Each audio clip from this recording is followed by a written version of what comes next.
Good afternoon. तो Oracle की class में हम पढ़ रहे थे PL/SQL। तो आज स्टार्ट करते हैं ओरिकल की क्लास। देखिए आज जो हमको सीखना है ओरिकल की क्लास में, तो उसी के आगे हम सीखते हैं PL/SQL में हमने पढ़ा था प्रीवियस वीडियो में local variable and global variable plus execution करके भी मैंने आपको दिखाया था। इसके बाद आपको देखिए क्या करना है। अब जो आगे आपको पढ़ना है, जैसे अदर प्रोग्रामिंग लैंग्वेज में कमेंट को यूज किया जाता है, वैसे PL/SQL में भी हम कमेंट को यूज कर सकते हैं। कमेंट को यूज करने के लिए देखिए आपको क्या करना है कि PL/SQL में भी दो तरीके से कमेंट यूज की जा सकती हैं। Using comments, single line comment और multi line comments. Single line comment को देने के लिए आपको क्या यूज करना है, कौन सा सिंबल, ये दिया हुआ है। दो बार आपको डैश का यूज करना है, सिंगल लाइन कमेंट हो जाएगा। और मल्टी लाइन कमेंट जैसे अदर प्रोग्रामिंग लैंग्वेज में C या C++ में देते हैं, slash asterisk and close asterisk slash, वही आपको यूज करना है। तो हम कहीं भी जहाँ पे हम PL/SQL का यूज करते हैं, वहाँ पे यदि हम कमेंट यूज करना चाहते हैं तो हम सिंगल लाइन कमेंट या मल्टी लाइन कमेंट का यूज आसानी से कर सकते हैं। आगे हमने टेकिंग इनपुट फ्रॉम यूजर, ये कल ही बता दिया था। यूजर से इनपुट लेने के लिए 11G में कॉलन लगा देते हैं, जिससे आपको वैल्यू इनपुट करने के लिए यूजर मांग लेता है और अपने अकॉर्डिंग आप इनपुट दे सकते हैं। आर्किटेक्चर ऑफ PL/SQL, ये भी थोड़ा सा हम समझाते चलते हैं आपको। PL/SQL आर्किटेक्चर जो होता है, देखिए 3 पार्ट में होता है। PL/SQL ब्लॉक जो हम पढ़ रहे हैं, PL/SQL इंजन जो एग्जीक्यूट करेगा, डेटाबेस सर्वर, क्योंकि ये सभी किस पे परफॉर्म होता है, सर्वर पे होता है। तो PL/SQL ब्लॉक में हम क्या क्या यूज करते हैं आपको मालूम है। डिक्लेरेशन पार्ट, इसके अंदर क्या क्या हो सकते हैं, है ना। एनोनॉम्स जब नाम नहीं देते हैं वो आपका कहलाता है एनोनॉम्स ब्लॉक, या function, library, procedure, package, trigger, ये सभी क्या कहला जाते हैं, PL/SQL ब्लॉक। PL/SQL इंजन क्या होता है, PL/SQL engine is the component where the actual processing of the code, जो कोड को प्रोसेस करता है वो PL/SQL इंजन होगा। जैसे आपने लिखा सेलेक्ट स्टार फ्रॉम MP, तो ये एक तरह से SQL स्टेटमेंट हुआ।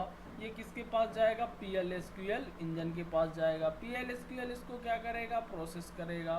तो PL/SQL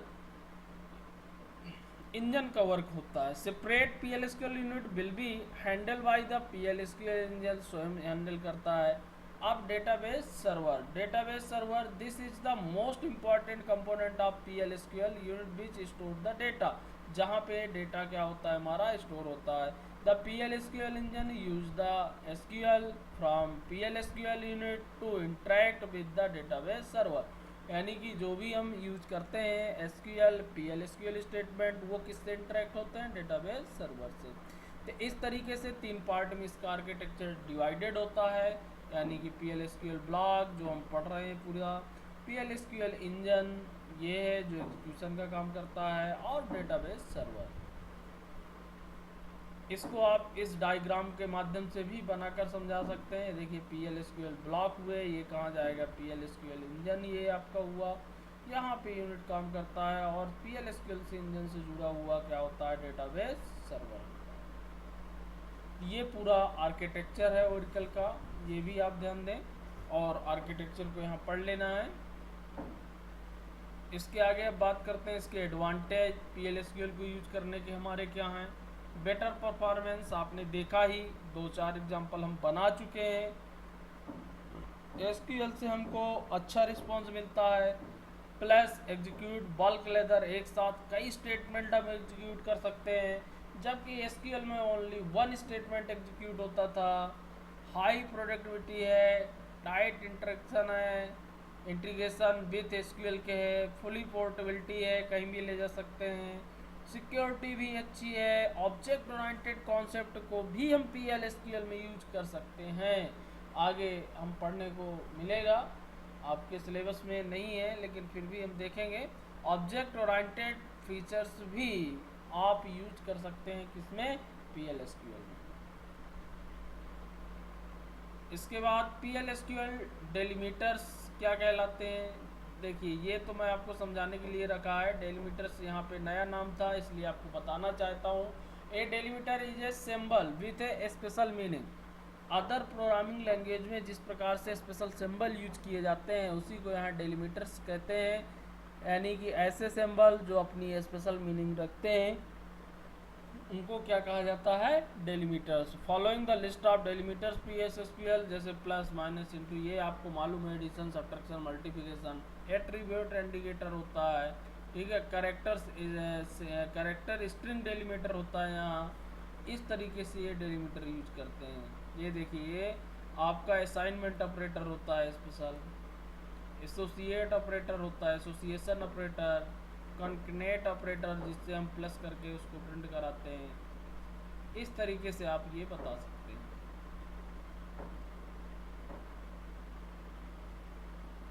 ऐसे आप कमेंट का एग्जांपल है, इस तरीके से कमेंट आप दे सकते हैं, डैश लगाकर वेरिएबल डिक्लेरेशन या कोई भी जो आप कमेंट देना चाहते हैं उसको आप दे सकते हैं। इस तरीके से मल्टी लाइन कमेंट आप यूज कर सकते हैं, आपको मालूम ही है मल्टी लाइन में कमेंट दिया जा सकता है।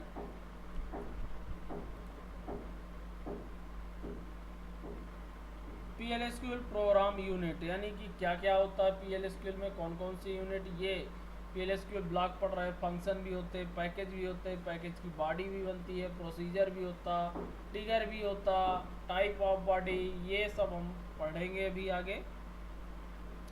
अब बात करते हैं PLSQL data type. Data type देखिए आपको पढ़ लेना है, डेटा टाइप आपके पास पहले से हैं इसलिए हमने उनको एक्सप्लेन नहीं किया है। स्केलर डेटा टाइप PLSQL जो SQL में होते हैं, कुछ स्पेशल डेटा टाइप भी आपके SQL में पाए जाते हैं PLSQL में, वो आप पढ़ लेना है। Numeric, character, boolean, date time, ये आप सब पढ़ लीजिएगा।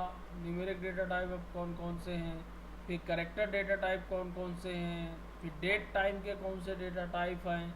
जिस प्रकार से हमने SQL के डेटा टाइप पढ़ा था उसी प्रकार से यहाँ पे PLSQL के भी डेटा टाइप है। आप डेटा टाइप का मतलब जानते ही हैं, वेरिएबल की वैल्यू को फिक्स करने से पहले उसके टाइप को निर्धारित करना पड़ता है कि वो वेरिएबल किस प्रकार की वैल्यू को स्टोर करेगा। इस प्रकार से आप ये पढ़ लेंगे। डेट टाइम से रिलेटेड डेटा टाइप है। कुछ डेटा टाइप आपको लार्ज OB, LOB जैसे फ़ोटो वगैरह स्टोर करना है, बड़ी फाइल स्टोर करना है, उनसे रिलेटेड भी मिलते हैं। यूजर डिफाइंड डेटा टाइप भी हम क्रिएट कर सकते हैं अदर प्रोग्रामिंग लैंग्वेज की तरह, वो भी हम यूज कर सकते हैं। तो ये आप पढ़ लीजिएगा। कॉन्स्ट्रेंट डिक्लेयर कर सकते हैं, कॉन्स्ट्रेंट का मतलब आप जानते ही हैं, जिसकी वैल्यू फिक्स हो रन टाइम में। तो कॉन्स्ट्रेंट के लिए यहाँ कॉन्स्ट्रेंट ही लिखते हैं। यहाँ पे ध्यान दीजिए ये कॉन्स्ट्रेंट डिक्लेरेशन है, PI कॉन्स्ट्रेंट नंबर, और यहाँ नंबर फिक्स कर दिया गया। कॉन्स्ट्रेंट को डिक्लेयर करने के लिए सिर्फ कॉन्स्ट्रेंट कीवर्ड का यूज कर दिया जाता है। डिक्लेयरिंग ए कॉन्स्ट्रेंट, ध्यान दीजिए यहाँ पे PI वेरिएबल हुआ और क्या लिख दिया, कॉन्स्ट्रेंट, नंबर डेटा टाइप हुआ, वैल्यू असाइन कर दी गई, तो आपका क्या बन गया, कॉन्स्ट्रेंट बन गया।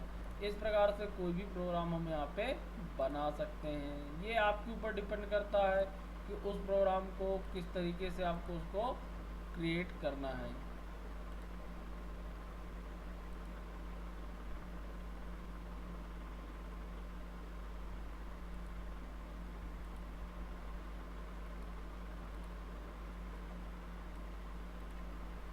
ये प्रोग्राम आपको दिख रहा होगा, मैं इसको और अच्छा कर दे रहा हूँ जिससे आपको दिख जाए। ये देखिए इस तरीके से आप इसको डिक्लेयर कर सकते हैं और बना सकते हैं कोई भी प्रोग्राम। कॉन्स्ट्रेंट नंबर यहाँ पे लिया गया है जिसको डिक्लेयर किया गया, ये आपने लिखा कि ये कॉन्स्टेंट नंबर होता है, यहाँ पे कॉन्स्टेंट बनाया, अदर वेरिएबल बनाए, कैलकुलेट किया एरिया को, और फिर जाके हमने प्रिंट कराया हुआ है।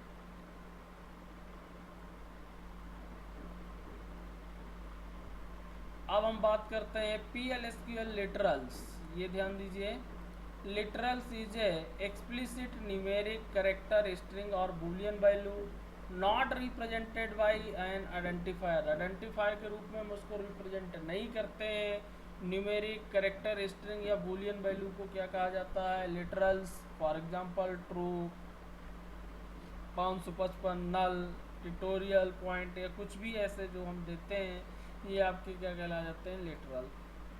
PLSQL में बेसिकली ये लिटरल्स प्रोवाइड किए जाते हैं, numeric literals, character literals, string literals, boolean literals, date and time literals. अब देख लेते हैं न्यूमेरिक लिटरल्स। आप जानते हैं सभी नंबर के रूप में ये लिटरल्स आपके दिए होते हैं, माइनस, प्लस माइनस के रूप में वैल्यू दी होती है या फ्लोटिंग पॉइंट में भी दी होती है। करेक्टर, स्पेशल करेक्टर के रूप में हम जो सिंगल करेक्टर यूज करते हैं। स्ट्रिंग को भी हम यहाँ पे सिंगल कोट पे ही यूज करते हैं, ये आपको मालूम है। बूलियन में 3 पाए जाते हैं, true, false and null. Date and time literals में डेट और टाइम स्टेप को निर्धारित करते हैं। इस प्रकार से हम किसको निर्धारित करते हैं? लिटरल्स को। अब आपको पढ़ना है ऑपरेटर्स, PLSQL ऑपरेटर्स। ये आप पढ़ लीजिएगा, PLSQL ऑपरेटर्स। मैं आपको समझा देता हूँ, आप अदर लैंग्वेज में कई जगह ऑपरेटर्स पढ़ चुके हैं। जैसे इसमें बेसिकली जो ऑपरेटर यूज किए जाते हैं, arithmetic, relational, comparison, logical and string operator. Arithmetic operator सबको मालूम है, plus, addition, minus, multiplication, division. और ये एक नया ऑपरेटर होता है, एक्सपोनेंटेशन ऑपरेटर कहलाते हैं। Raising one operand to the power of the, जिसकी पावर लगाना हो ए की power b, will be given the a value. एक वैल्यू यहाँ पे पहले हमने फिक्स कर दिया, a hold the 10 and b hold the 5। A की वैल्यू 10 है, बी की वैल्यू 5। तो इसके अकॉर्डिंग कौन कौन सी वैल्यू क्या मिलेगी ये आप देख लेंगे।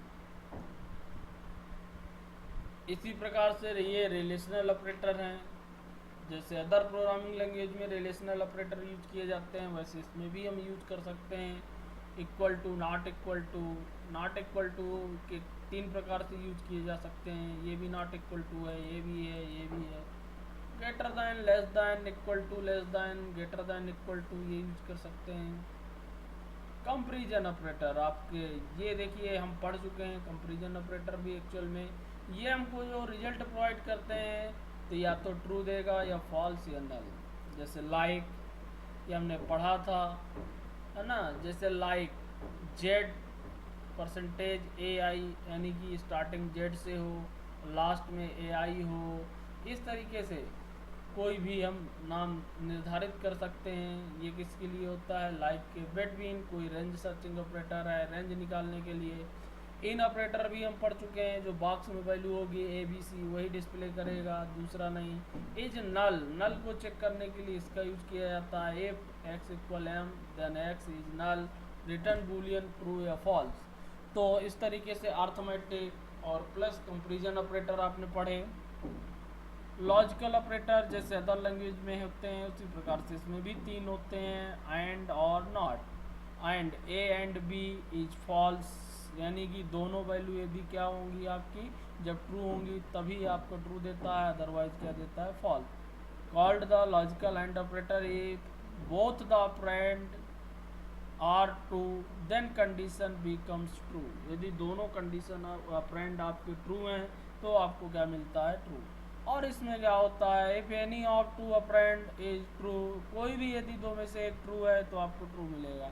Not call the logical not operator, use the reverse, यदि ट्रू है तो फॉल्स, फॉल्स है तो ट्रू। ये आपको देख लेना, ये ऑपरेटर मालूम भी है आपको। इसके साथ साथ ऑपरेटर प्रेसिडेंस भी आप निर्धारित कर सकते हैं, जैसे अदर लैंग्वेज में होता है, वो भी आपको दिया गया है। ये इसका एक चार्ट है प्रेसिडेंस का, इसके अकॉर्डिंग हम प्रेसिडेंस को निर्धारित कर सकते हैं। तो इस तरीके से आपको ये सारे स्टेटमेंट चला लेना है, इनके एग्जाम्पल देख लेना है। आगे जो हम पढ़ने जाने वाले हैं वो बहुत इंपॉर्टेंट टॉपिक है हमारे पास, what is decision making statement. Other programming language की तरह इसमें भी डिसीजन मेकिंग स्टेटमेंट पाए जाते हैं। Decision making statement are those who will be decide the flow control. SQL के कंट्रोल को निर्धारित करता है कंडीशन के आधार पे। एक कंडीशन ट्रू होती है तो ट्रू स्टेटमेंट आते हैं, यदि फॉल्स होती है तो फॉल्स स्टेटमेंट आते हैं। तो ये देखिए मैं आज यहाँ पे इसका बेसिक बता रहा हूँ, फिर आगे कल इससे रिलेटेड प्रोग्राम और इस पर डिटेल पे चर्चा करेंगे। जैसे ये कंडीशन यदि आपकी यहाँ से एंट्री हुई ट्रू है तो स्पेसिफिक टेस्ट एग्जीक्यूट कंडीशन के अकॉर्डिंग, आगे जो रेगुलर होगा वो एग्जीक्यूट होगा। ऐसे चूजिंग डिसीजन इस प्रकार से आते हैं, ये भी आपको मालूम है। Match and the specific test execute only the condition, आगे जो भी रेगुलर होगा वो हम पढ़ेंगे। तो ये देखिए अब type of decision making statement, type of decision making statement हमको ये स्टार्ट करना है अगला chapter, type of decision making statement. If then else, ठीक है, if then else if, nested if, case, है ना, सर्च्ड कैश, ये सब हम पढ़ेंगे। तो मैं आज का वीडियो यहीं पे क्लोज करता हूँ।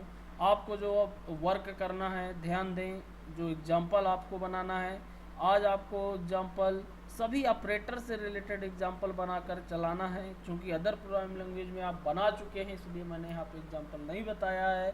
आप अर्थमेटिक ऑपरेटर के सभी एग्जांपल बनाइएगा, relational operator, comparison operator, logical operator, इन सभी के कम से कम एक एक एग्जांपल बनाकर आपको प्रोग्राम चला के देखना है। कल से हम स्टार्ट करेंगे type of decision making statement.